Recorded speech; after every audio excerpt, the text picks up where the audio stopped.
গুৰুজনাৰ নিৰ্দেশ মৰ্মে মাধৱদেৱে ৰচনা কৰিবলৈ আগবাঢ়িলে। প্ৰথম শ্লোকটি গুৰুজনাই আঁকিলে, সেই ভাষাও আপোনালোকে জানি আছে, আমি নতুনকে নকওঁ। বৰালকু মহাপুৰুষ মাধৱদেৱৰ পৃথিৱীত ধৰ্মশাস্ত্ৰ আছে যত যত, সবা হাৰো আছে ঘোষাৰ মধ্যত। এই ঘোষাতেই বোলে সমস্ত শাস্ত্ৰৰ সাৰখিনি সোমাই আছে। এই ঘোষা শাস্ত্ৰখনে বিশ্ব জনগণৰ কল্যাণৰ অৰ্থে 1001টা শ্লোক ঘোষণা কৰি থৈ গৈছে। কি ঘোষণা কৰিলে? ভগৱন্তৰ নাম মংগল ঘোষণা কৰিলে, যাক নাম ঘোষা কোৱা হৈছে সেই অৰ্থত।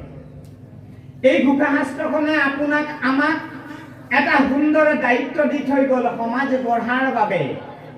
সমাজখন সুন্দৰভাৱে গঢ় দিবৰ বাবে এটা সুন্দৰ বিচাৰ দি থৈ গ'ল, আৰু এটা সমাজখন দুপদূপে আগবঢ়াই নিবৰ বাবে, উন্নয়নৰ দিশে আগবঢ়াই নিবৰ বাবে এটি